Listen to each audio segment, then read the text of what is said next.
তিতাবৰত লোক নিৰ্মাণ বিভাগৰ পথ নিৰ্মাণৰ নামত ব্যাপক অনিয়মৰ অভিযোগ কৰিছে স্থানীয় ৰাইজে।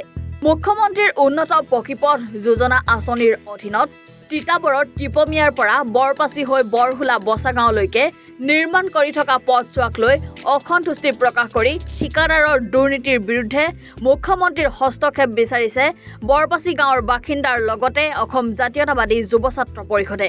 প্ৰায় 10 কিলোমিটাৰ দৈৰ্ঘ্যৰ পথছোৱাত 12 কোটি টকা ধাৰ্য কৰাৰ পাছতো ঠিকাদাৰৰ জীৱন চুতীয়াৰ চূড়ান্ত অনিয়মক লৈ গৰজি উঠিছে এতিয়া স্থানীয় ৰাইজ। আনহাতে ঠিকাদাৰৰ দুৰ্নীতিৰ বিৰুদ্ধে ৰাইজে প্ৰতিবাদ কৰিলেও বিভাগীয় অভিযন্তা বিষয়া ঠিকাদাৰৰ পক্ষ লৈহে ৰাইজৰ লগত তৰ্ক আৰম্ভ হয়।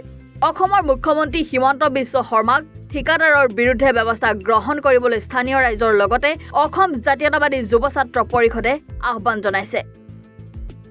23 বৰ্ষতে কুঁহিয়াবাৰী বৰপাচি মহিমাবাৰী বচা সংযোগী পথ আবণ্টন হৈছিল আৰু জীৱন চুতীয়া নামৰ এজন ঠিকাদাৰ আবণ্টন পাইছিল। সেই জীৱন চুতীয়া নামৰ ঠিকাদাৰজনে আজি এবছৰ কাল তেখেতলোকে এই পথটো নিৰ্মাণৰ কাম দায়িত্বত আছে। নিৰ্মাণৰ সময়তে তেখেতে কামৰ কিছু বিসংগতি কৰিছিল। এই সম্পৰ্কে আমি তিতাবৰ লোক নিৰ্মাণ বিভাগক অৱগত কৰিছিলোঁ। কিন্তু তিতাবৰ লোক নিৰ্মাণ বিভাগৰ যিসকল অভিযন্তাসকলে যিসমূহ যুক্তি দেখায় অতিকে দুৰ্ভাগ্যজনক আৰু জনসাধাৰণক বা বিভিন্ন সংগঠনক বা আমাৰ সাংবাদিক বন্ধুসকলকে তেখেতলোকে মূৰ্খ বনাব বিচাৰে যে তেখেতলোকে সকলো জানে, জনসাধাৰণে একো নাজানে। ইয়াৰ ফলত কি হৈছে, তেখেতলোকে মূৰ্খ বনোৱাৰ বাবে আমি জনসাধাৰণে যি পথছোৱা প্ৰেক্টিকেলি আমি দেখা পাইছোঁ সম্পূৰ্ণ জহি খহি গৈছে। গতিকে ইয়াৰ ফলত আমি যি নেকি আজি এবছৰ দুবছৰ আগলৈকে এই ৰাস্তাটোৰ যাতায়াতৰ অসুবিধা হৈ পৰিছিল, পুনৰ কম দিনৰ ভিতৰত এই পথটো নিৰ্মাণ হ'লেও কম দিনৰ ভিতৰত ভাগি যোৱাৰ মানে হেৰি আছে, অৱকাশ আছে। গতিকে আমি যিসকল তিতাবৰৰ লোক নিৰ্মাণ বিভাগৰ অভিযন্তাসকল আৰু তিতাবৰ যিজন মাননীয় মহকুমাধিপতি আছে, মহকুমাধিপতিও এই বিষয়টো তদাৰক কৰিব লাগে। কিয়নো জনসাধাৰণে বা সংগঠনে বিষয় এটা দেখালেহে তেখেতলোকে দেখি পায়, এইটো আচৰিত কথা।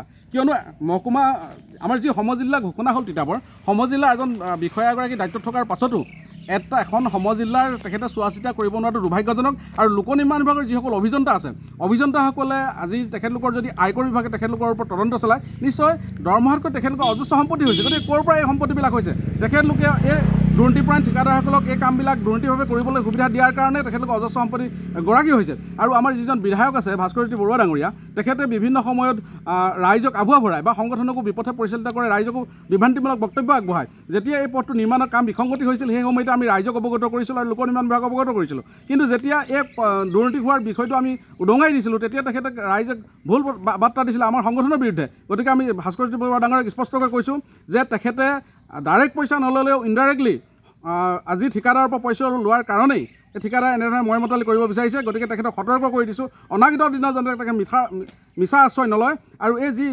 বচা মহিমাবাৰী টিপমীয়া সংযোগী পথটো নিৰ্মাণ হৈছে, গতিকে শুদ্ধ আঁচনিৰ মতে প্ৰস্তুত কৰিবলৈ আমি আহ্বান জনাইছোঁ আৰু ৰাইজকো আমি সজাগ হ'বলৈ আহ্বান জনাইছোঁ, যাতে ঠিকাদাৰে কোনোপধ্যে ৰাস্তাটো নিম্ন মানদণ্ডৰ কাম কৰি টকা লুটিপুটি খাব নোৱাৰে। আপোনালোকে দেখা পাইছে, সকলোৱে ইয়াত ৰাইজেও দেখা পাইছে, আমিও দেখা পাইছোঁ, ধূলিৰ ওপৰতে তেখেতলোকে ব্লেক টাপিং কৰাৰ ফলত চপৰা এৰি গৈছে।